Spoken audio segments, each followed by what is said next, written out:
Now I would like to give the floor to our second fellow from Kazakhstan, Sabina Insebayeva. Sabina is a PhD student at the University of Tsukuba in Japan, where she also gets her master degree, and she had a BA from KIMEP University in Almaty. She was a fellow. She was a fellow in several European institutions. First at Humboldt University in Germany, and then at NUPI, the Norwegian Institute of International Affairs. And Sabina, here during her stay with us, has been working on the topic of status and branding quest of Kazakhstan. Sabina. Thank you, Marlene. It is an honor for me to be here today and especially share the floor with Professor Kasanova, who was my former academic advisor, and with my fellow colleagues. And I'm really excited to present the results of my research project that actually reveals the varied and complex ways in which Kazakhstan has been seeking to achieve its status, legitimacy, and ontological security through various foreign policy initiatives and branding activities. I started this project a long time ago with a desire to understand things I found so puzzling about my homeland, Kazakhstan, but also because I thought that there had to be something missing in the body of the literature that couldn't provide me with a clear answer. Why Kazakhstan is so obsessed with its engagement in branding, exercising, and crafting a positive image at the international arena. The widespread opinion tend to prioritize the rationalist, interest-based explanations. So according to this logic, the main goal of allocating funds to active branding campaign is actually wealth accumulation. So it means that the positive international image of Kazakhstan would result in the promotion of the tourism, facilitation of international trade, or the attraction of foreign investment. But actually these kind of arguments are temporarily indeterminate in explaining the Kazakhstan case. Because despite the years of lavish spending on social media, campaign advertisements, and hosting mega events, we still can see a negative efficiency in terms of statistics on tourism. On this slide, you can see the data provided by the Border Service of the National Security Committee. And as you can see, Uzbekistan, Russia, and Kyrgyzstan are considered to be the top countries of origin of international travelers that come to Kazakhstan. So it is not a secret, and we're all aware that majority of visitors from Uzbekistan are actually migrants, while the petty traders comprise the largest portion of inbound tourism coming from Russia, Kyrgyzstan, and China. An interesting fact is that in 2014, out of 6 million visitors that came to Kazakhstan, only 56,000 came there for leisure, recreation activities, and holidays. Speaking in terms of international trade and investment, oil and gas industry stays the most attractive sector for investments, as it was 25 years ago. So arguably we can say that international businessmen already know everything they need to know about the oil and gas industry. So there is no need to spend so harshly on branding projects like Asian Games, which were held in 2011, or the Winter University Games that will be held in 2017. On top of that, we can say that the business community for the business community, the image of the country does not play a primary role as long as the return on the investments are secured. Usually the Kazakhstan branding campaigns also framed as the external legitimization campaign.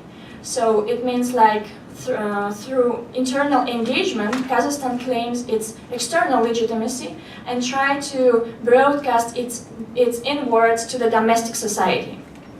But despite the country's attention to present it in a positive light, actually the Western media frame it in a negative colors, bringing to light all the weaknesses and deficiencies that the current officials or the current administration would like not to speak about with regard to the current political system, economic development, or the social policies.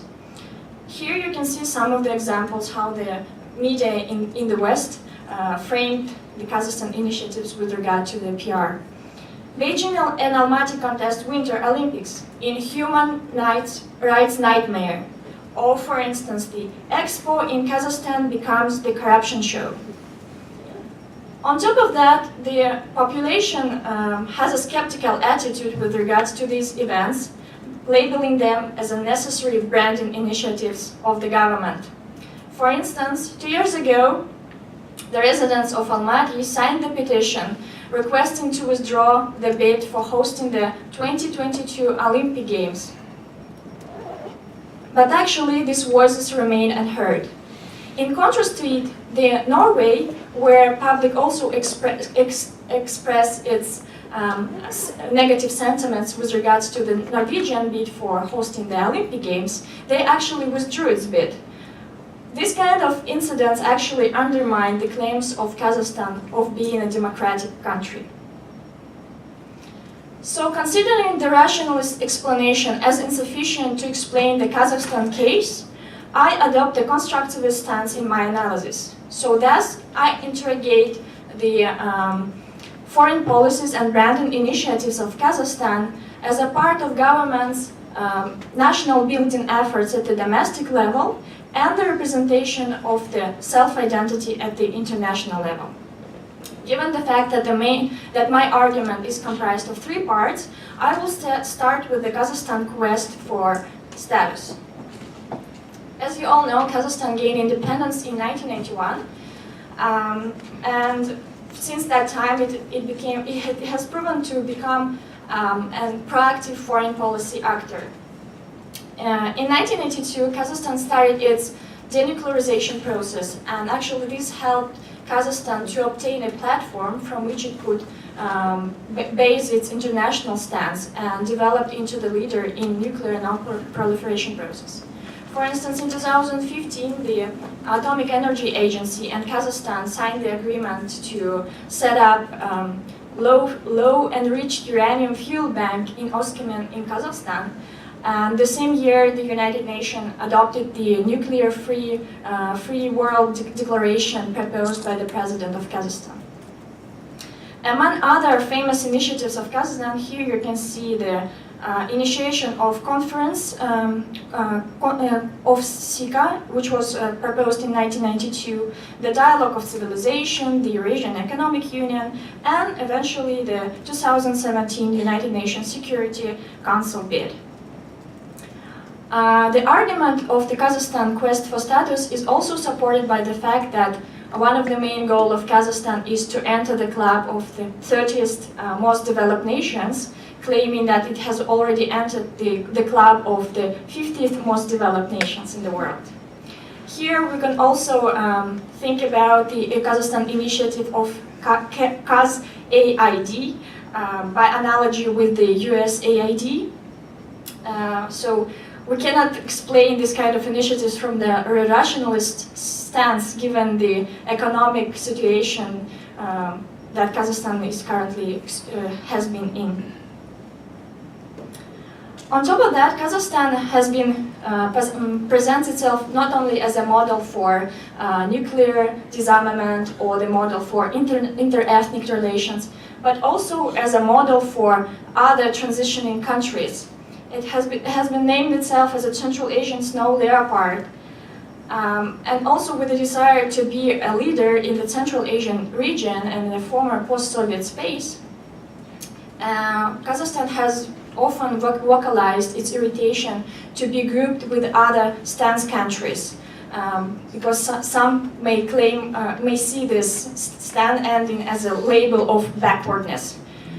Therefore, in 2014, the president announced the discussion with regard to the renaming of the country into Kazakhstan into the land of the Kazakh, or the Kazakh Yeli in Kazakh language. And in 2015, the president again proposed to nickname the country as the land of the Great Steppe, by analogy with the great powers in the world as China or Japan, the country of rising sun. The quest for legitimacy is pursued through multi-vector foreign policy, which helps to narrate the Kazakhstan as an independent, sovereign actor that is being recognized by an international actor. So by showing how useful it can be through the cooperation and interaction and not through conflict or competition, Kazakhstan presents itself as a responsible and active player. So this kind of claims for legitimacy are based on the Kazakhstan ability to secure the seat at the Asia-Europe meeting, or the ability to sign the second generation agreement with the European Union, and the ability to work with Russia, China, and Western partners within the framework of CSTO, SCO, and NATO.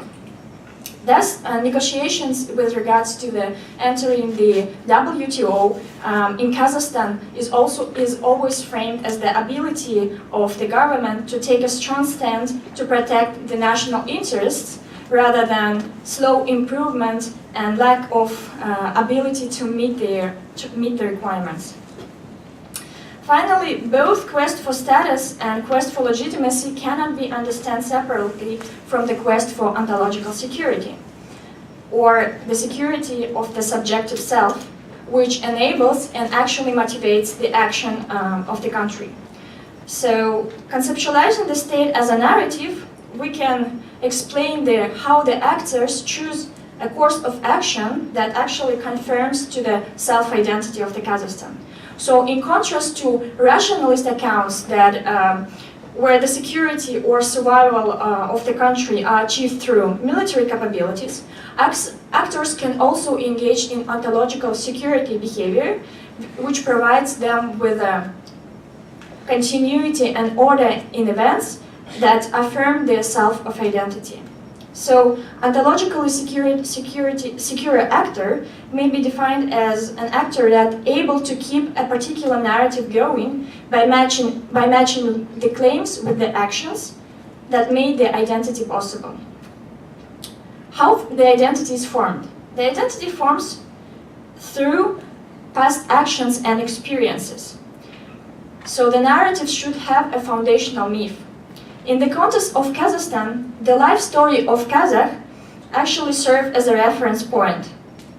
Past self is built on the understanding that there are many sad pages in the history of Kazakhs.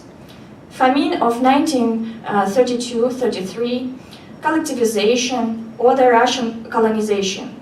The unity and independence of Kazakh nation has been under constant attack. Therefore, the common goal is to keep the freedom which our ancestors fought for centuries and which was obtained through sacrifice. This is actually the quote taken from the speech of the President Nazarbayev. But the narrative is not only backward-looking, but it's also a forward-looking and entails the images of the self. The future self is built on the idea that self tends to avoid the situation or conditions that the past self experienced and avoid the traumatic experiences. For Kazakhstan, it is a commitment to build a peaceful, united, strong, independent, self-sufficient state in opposition to divisive, helpless pawn that was in the past.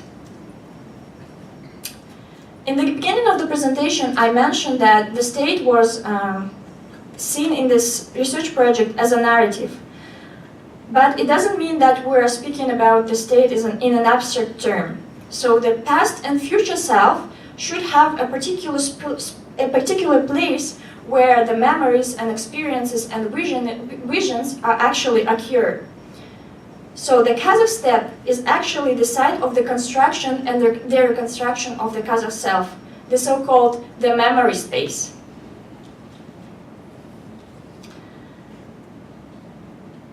The formulation and maintenance of the narrative is actually a political process because it guides directions, legitimizes actions, and provides ontological security. Thus, lacking significant improvement along political dimensions within the country, the narrative of prosperity and development is sustained by branding activities, and thus this dynamic explains the country's obsession with branding projects and its obsession with rankings and indexes. So maintaining narrative of network or narrative is a form of governance is the responsibility of the current government. But narrative is not static, it is subject to change. So since government sustains its legitimacy in part by providing and representing a master narrative, the stability in the country depends on its ability to make this narrative keep on going.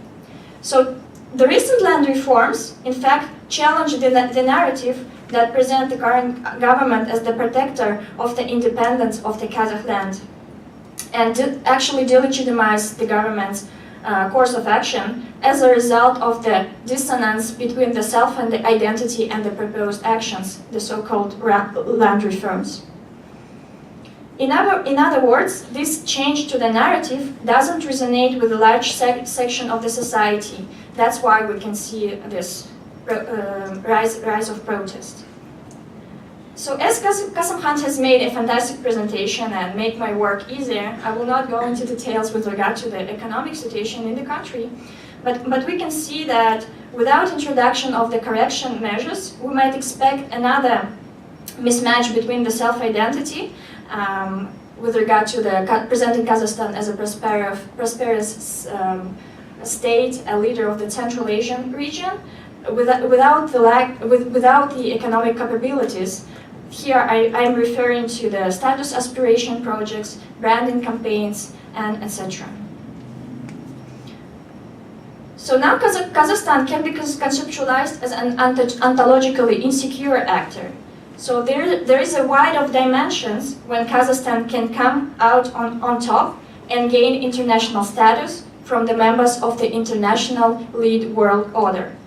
Support for democracy and human rights is actually one of them. Thank you for your attention.